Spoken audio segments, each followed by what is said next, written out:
Hello dear, welcome to the teachers. आज हम हिंदी की क्लास करने वाले हैं और हिंदी की आज हमारी पहली क्लास होने वाली है। और ये है आपके H TET, C TET and other exams जिसमें हिंदी भाषा आती है। सभी के लिए बेहद खास और बेहद इम्पोर्टेंट होने वाली है, सभी के लिए यूजफुल रहेगी। चलिए स्टार्ट कर लेते हैं। क्वेश्चन नंबर 1 से, हिंदी भारत की डैश है। क्या यह राष्ट्रभाषा है या यह राजभाषा है? यह डाउट भी रहता है। तो इसका आंसर है राजभाषा, क्योंकि संविधान में भी यही लिखा गया है कि हिंदी भारत की राजभाषा होगी। भारत की एक राजभाषा है हिंदी। अगर पूछें कि राष्ट्रभाषा कौन सी है, फिर जो 22 भाषाएं हैं वो सभी राष्ट्रभाषाएं हैं, लेकिन राजभाषा हमारे भारत की हिंदी है। लेकिन ऐसा नहीं है कि केवल हिंदी राष्ट्रभाषा है, राष्ट्रभाषाएं सभी हैं। क्वेश्चन नंबर 2, संविधान के अनुसार हिंदी की क्या स्थिति है?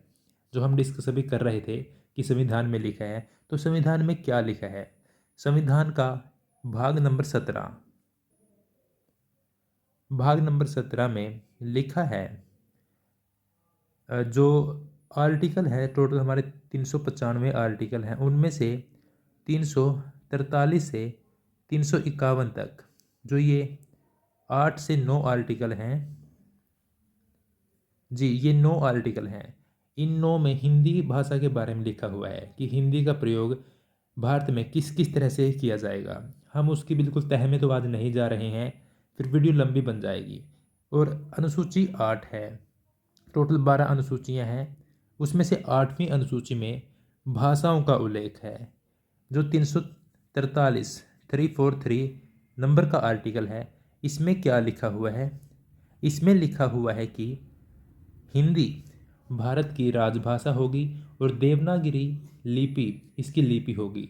और अंकों का जो अंक है, हिंदी के अंक आपको पता है अलग हैं, और जो हम अंक यूज करते हैं मैथमेटिक्स में वे अलग हैं। तो इसमें लिखा हुआ है कि अंकों का अंतर्राष्ट्रीय रूप राजकीय कार्य के लिए प्रयोग किया जाएगा, यानी कि ये वाले अंक जो आप मैथमेटिक्स में यूज करते हैं, इन अंकों का प्रयोग किया जाएगा राजशाही कार्य के लिए। ठीक है। इसके बाद क्वेश्चन नंबर 3, संविधान की 8वीं अनुसूची जिसकी हम बात कर रहे हैं, उसमें कुल कितनी भाषाएं हैं? उसमें कुल 22 भाषाएं हैं। लेकिन शुरुआत में क्या यह 22 की 22 भाषाएं थी, या आगे भी 22 की 22 रहेंगी, या एक थी? कितनी थी? नहीं, स्टार्टिंग में 14 लैंग्वेज थी, 14 भाषाएं थी स्टार्टिंग में। उसके बाद 8 भाषाएं बाद में जोड़ी गई हैं। इन भाषाओं को एक साथ नहीं जोड़ा गया है, बारी बारी से संविधान संशोधन हुए हैं और इनको जोड़ा गया है। मेरी खुद की काफ़ी इच्छा है कि इसके बारे में आप लोगों को बताया जाए। इसके लिए मैं वीडियोज़ लाता रहूँगा कि इसके बिल्कुल तह तक जाने के लिए कौन से वाली वीडियो में, जैसे एक मैंने पीछे बात की थी कि ये क्वेश्चन नंबर 2 में कि आर्टिकल 343 से 351 तक क्या क्या लिखा हुआ है, एक वो, और जो 22 भाषाएं हैं वो कब कब जोड़ी गई हैं वो भी आपको बताया जाएगा। क्वेश्चन नंबर अभी आपको फिलहाल याद रखना है कि कुल 22 भाषाएं हैं, इनमें इंग्लिश भाषा नहीं है, और आगे आगे और भी भाषाएं जोड़ी जानी हैं। अभी बात चल रही है कि और भाषाएं ऐड की जाएंगी, टाइम टाइम के साथ इनको अपडेट कर दी जाता है। प्रारंभ में संविधान की 8वीं अनुसूची में कुल कितनी भाषाएं थी? तो यह 14 भाषाएं थी। हिंदी को राजभाषा बनाने का प्रस्ताव किसने दिया था? तो यह गोपाल स्वामी अयंगर ने दिया था। यह इम्पोर्टेंट है, याद रख लेना है। हिंदी के विकास का क्रम क्या है? कोई भी भाषा डायरेक्ट ऐसे नहीं बनती, वह काफ़ी प्राचीन समय से रूप बदलकर चलती आती है। तो भारत की सबसे प्राचीन भाषा संस्कृत है, उसके बाद पाली, और उसके बाद प्राकृत। जिस टाइम पे बौद्ध धर्म और जैन धर्म चल रहे थे, उस टाइम पे पाली और प्राकृत भाषाएं थी। उसके बाद अपभ्रंश आई, और अपभ्रंश का उत्तर का रूप, यानी कि बाद वाला रूप अवहट हुआ, और अवहट से हिंदी बनी है। अगर आपको टफ लग रहा है तो यह बिल्कुल आपके लिए इजी हो जाएगा। आप इसको 4-5 बार रिपीट करेंगे, थोड़ा इसके बारे में रिसर्च करेंगे, तो आपको समझने में आसानी हो जाएगी। हाल फिलहाल हिंदी का जो रूप है वह इस प्रकार बना है। और स्टार्टिंग में संस्कृत थी। संस्कृत ने एक भाषा को पाला जिसका नाम था पाली।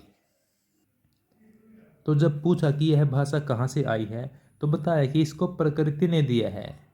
ठीक है। और इसके बाद अपभ्रंश और इसका अगला रूप अवहट और फिर हिंदी। ठीक है, हिंदी बोली अबे हट मुझे आने दे, और हिंदी आ गई।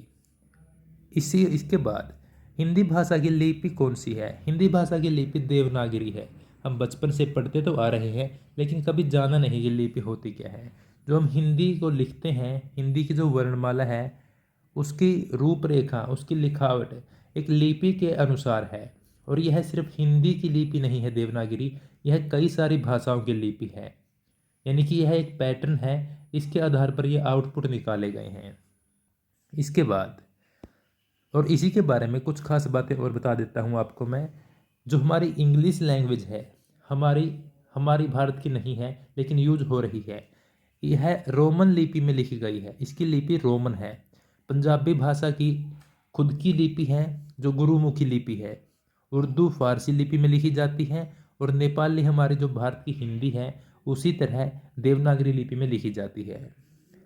देवनागरी लिपि का प्राचीन नाम क्या था? यह नागरी लिपि था। यह नागरी लिपि नाम कैसे आया, इसके बारे में भी कई सारे मिथ हैं। गुजरात से आया है या कैसे आया है, तो इसके भी अलग वीडियो में हम बात कर लेंगे। क्या देवनागरी लिपि वैज्ञानिक लिपि है? जी हाँ, यह बिल्कुल साइंटिफिक लिपि है। यानी कि इसको लिखने का क्रम, हर एक वर्ड जो हम बोलते हैं उसको लिखते भी हैं और क्रमानुसार है। कौन सा स्वर कहाँ से निकल रहा है, कंठ से निकल रहा है, तालु से, या कौन सा संयुक्त स्वर है, बिल्कुल वो क्रमानुसार लिखी गई है।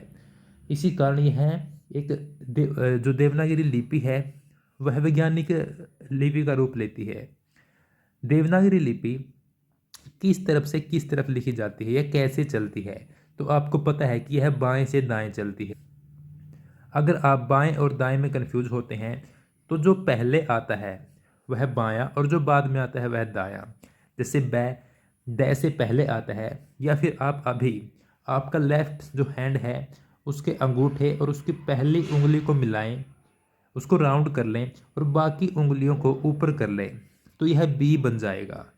और अब राइट हैंड से सेम प्रोसेस दोहराएं, अब यह डी बन जाएगा। तो जिस हाथ से बी बना वह बायां और जिस हाथ से डी बना वह दायां। अब आप समझ गए होंगे कि बायां कौन सा है, दायां कौन सा है। और अगर अब भी नहीं समझे हैं फिर तो क्या ही बताएं, फिर तो डिसलेक्सी का शिकार हो सकते हैं। चलिए आगे बढ़ते हैं। देवनागरी लिपि का विकास क्रम क्या है? जैसे हमने हिंदी भाषा का विकास क्रम जाना था, उसी प्रकार देवनागरी लिपि का भी विकास क्रम है। यानी कि लिपि जो बनी है वह भी ऐसे नहीं एकदम से बन गई, उसको भी टाइम लगा है।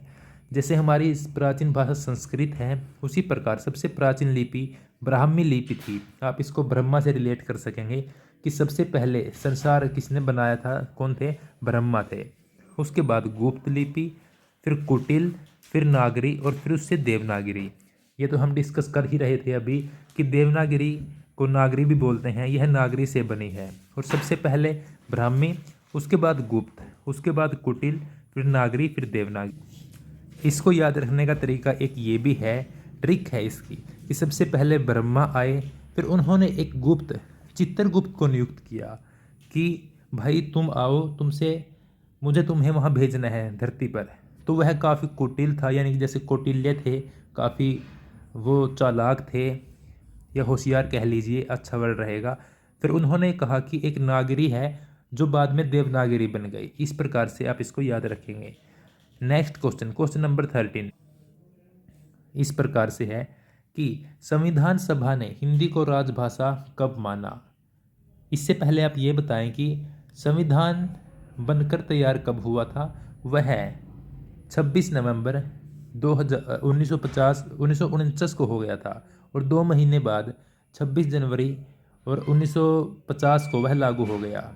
उसी दौरान, उसी टाइम से संविधान कंप्लीट करने से थोड़ा टाइम पहले 14 सितंबर 1949 को इसको राजभाषा हिंदी को मान लिया गया था।